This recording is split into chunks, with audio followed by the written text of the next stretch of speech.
دا ورو سوال کړی دی وایي چې دوه کسان یو بل سره بیه کښېنه یو سامان خرڅوي بل یاري په دې منځ کې یو واسطه ده وسیط په عربي کې وسیط ورته ویلی کېږي یعنې دا دواړه یې میلاو کړي دي یو ځای کړي دي او په دې کې خپله فایده ده که چېرته د دوی دا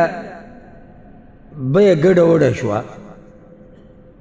نو د دې سامان د واپس کولو یا د پیسې د ورکولو ذمهوار به دا منځنی کس وي که نه دا د هغوی خپله مسله ده تاسو به سوال پوه شوئ که نه یعنې خالد ګاډی خرڅوي احمد تی علي په منځ کې عمر واسطه ده یعنې عمر احمد ته د خالد ګاډی ښوولی او خپله پکې فایده یې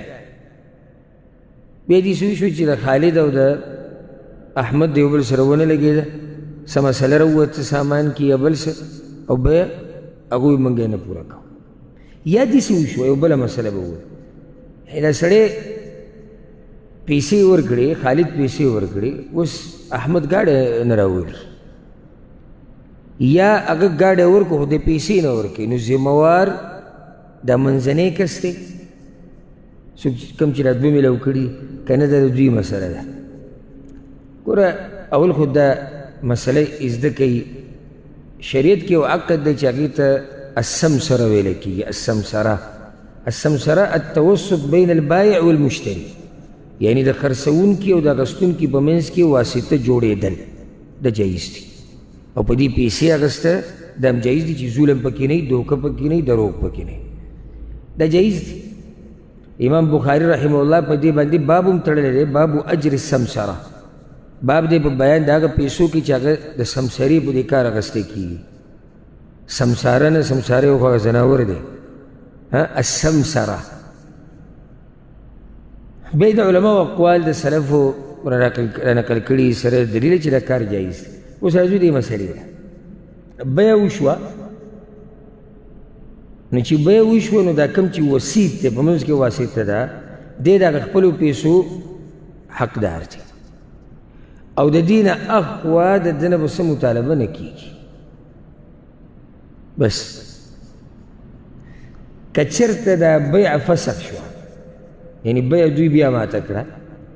نو دی د دې ذمهوار نه دی چې دا پیسې به اوس د خرڅوونکي ته د اخیستونکي ته واپس کوي او سامان به هغه چا ته واپس کوي چې چا خرڅ کړی دی د دې ذمهوار نه دی د ده کار دا نه دی چې بیا به د سامانونه دوی راوړي د ده کار دا دی چې ده را دوه کسان یو ځای کړو په هغې د یې خپلې پیسې دي خبره ختمه شو بیه هغه وایي موږ ماتوو موږ دا بیه نه کوو چې نیکې د چا چې سامان اخیستی دی دی به خرڅوونکي ته د هغه سامان واپس کوي او چا چې اخیستی دی پیسې ورکړي دي هغه له به دا بل د پیسې واپس ورکړي خو دې کې د دریم سړي کار نشته ګورئ او زموږ پښتانه کله ناکله داسې کار کوي خلک وایي که نه پلانې د کوره پورې سره ځغلی نو کله موږ سړی د کوره پورې ځغلو نو نه تا خو ماته ویلي نو خو ویلي خو هغه تا ته ووایي چې دلته یو ګاډی خرڅېږي راشه که ته یې ته یې بوتلې ته یې د هغه سړي سره میلاو کړې تا ګاډی ولیدو ستاسو اتفاق وشو خبره ختمه شوه نه تا خو وایي چې ګاډی دی نو دې ځیله به دې راولي دې ځیله زه کله ناکله دې ملګرو ته هم زه هم ګورې زموږ د دې خلکو سره چې را منډې وایي لږ په سوچ سمج چې وایي ځکه چې ګورې بیا دې داسې ځغلی که نه داسې چې لیونی دي ته به اوس د سعودي سره خبره وکړې چې یاره دی به د سعودي ته کفالت واړئ او خپل کار به کوي ځان له به رزق ګټي سبا له سعودي انسان دی خو یې بدل شو او نه ماله به پیسې ها دا خو تا وي ټک ټک ور به وټکې تا څنګه وایي چې سعودي لکه نو سعودي خو انسان دی زه دغه دا خو نشم اخیستی خو تا راته وایي چې څوک راته وښایه ما راته وښو په هغه ورځ ښه نه تا چې وي نو لیونی به دي کي ما ته کله ناکله څوک څه مسله ووایي که نه داسې زه ورته هم ګورې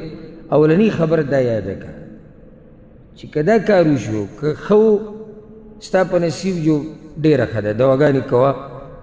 او خوشحاله اوسه که پکې اخوا دېخوا رالو ګوره نه به ما ته ټلیفون کې نه به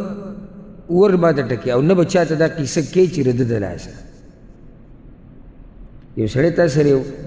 منډه ووایي یا یو عقد چې هغه پکې خپلې پیسې ګټي د هغه محدود کار دی لکه څنګه چې دلته دې سوال کې دی د دې نه اخوا مه تنګوه چې نه خو جوتاوي او جوتاوي تا خو وي خو دوه کسان ته یو ځای کړو سامان د سره دی پیسې د سره دواړه د عقل خاوندان دي سامان یې ولیدو اتفاق یې وشو پیسې ورکړې ته حقدار د خپلو پیسو شوې تا جیب ته واچولې زه کور ته اوس هغوی بیه موږ نه کوو نو چې بیه نه کوو نو پلاني ته ټلیفون وکړو هغه منځ کې چې عمر دی عمر یاره زما هغه پیسې دا سړي نه راواله ښځه دغه شی نه خرڅو یا دغه سامان نه هله بل ورته ووایي عمره هغه شی به زما هغه راوړې ښه زه به دغه سړي نه خرڅو د عمر دا کار خو نه چې د خلکو نه به پیسې اخلي او بیا به سامانونه راوړي د هغه کار چې کوم و هغه وکړو واضحه و عقد به دغه شی و او المسلمون على شروطهم حدیث کې راځي مسلمانان د شرطونو مطابق کار کوي فایدې دپاره به ته یو بله مسلې ذکر کړم د یو سوال خو دا و که چېرته یعنې ذمهوار خو دې د سامان د واپس کولو نه دی او نه د دې طرفه د پیسو واپس کولو دی دا مسله خو حل شوه که یو بله مسله پاتې شوه اگر د چې کوم په سکار پیسې اخیستې او دلته خو بیه ماته شوه دی اوس دغه پیسو حقدار دی که نه دا د هغې نه اهم سوال دی که نه تاسو پوه شوئ یعنې ده دا دوه کسان میلاو کړي چې بیه به کېږي که نه بیه اوله کې وشوه خو بیا څه شوه فسخه شوه ماته شوه که اوس دی د هغه خپلو پیسو چې دی علي د هغې حقدار دی او که نه که چېرته دا فسخه د دې دوو کسانو په اختیار په مرضۍ سره شوی یعنی ما کم نومونه ویلو خالد او احمد خالد او احمد سامان دی او پیسې دي منځ کې عمر دی عمر دوه کسان میلاو کړو به وشوه لږ صاحبه دا وایي دا موږ فسخه کوو سوال دی چې عمر ته پیسې میلاوي او که نه نو موږ وایو که چېرته دې دواړو په خپله مرضۍ بیه ختمه کړي څه عیب نشتي څه مشکل نشتي خو دغه ووایي خالد ووایي یاره زه یې نه هلم احمد ووایي صحیح دی چې نه هلي نور څه مسله نشته دواړو خپله مرضي ده نو دې منځ کې دی عمر ته به دغه هغه منډه میلاویږي ولې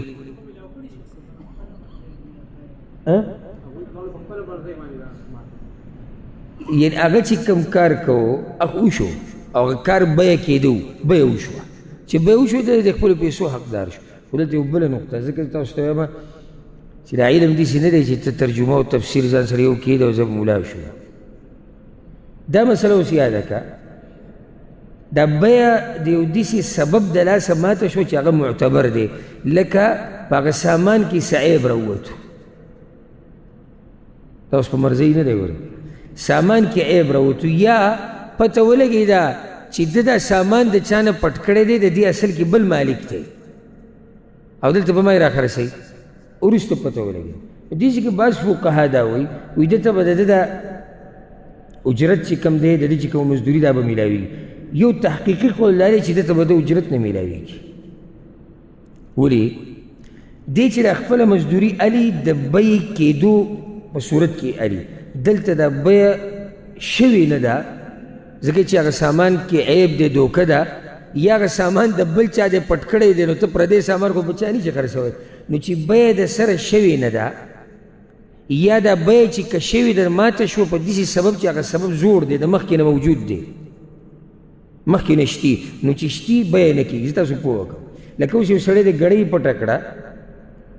او په ته یې در خرڅوي چې در خرڅه یې کړه وروسته پته ولګي دا خو د چا نه پټه کړې ده هغه مالک یې راغی وایي دا ګړۍ خو زما ده ده ورته بیه شوې ده خپل دغه مطابق خو هغه وایي چې ما پیسې ورکړي ما موږ ورته وایو بیه اصل کې د سره شوې نه ده ولې نه ده شوې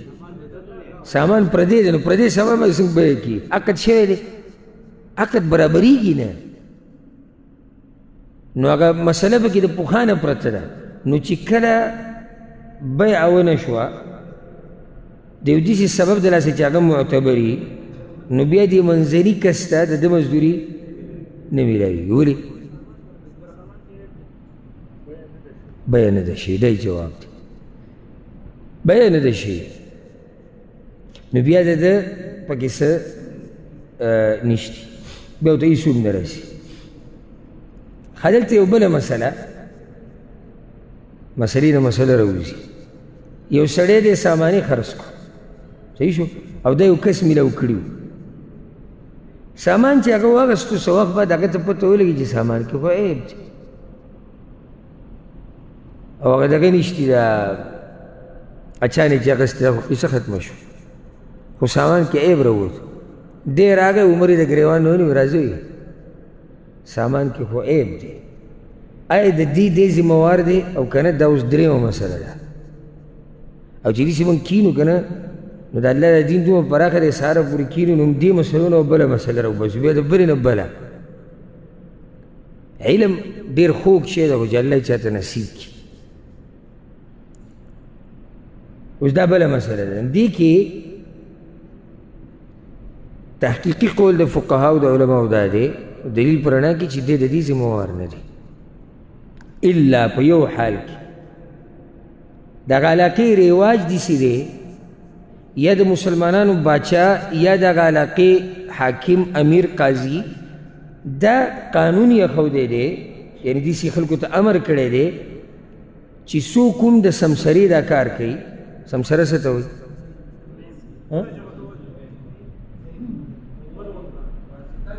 واسطه جوړېدل د خرڅوونکي او د اخیستونکي په منځ کې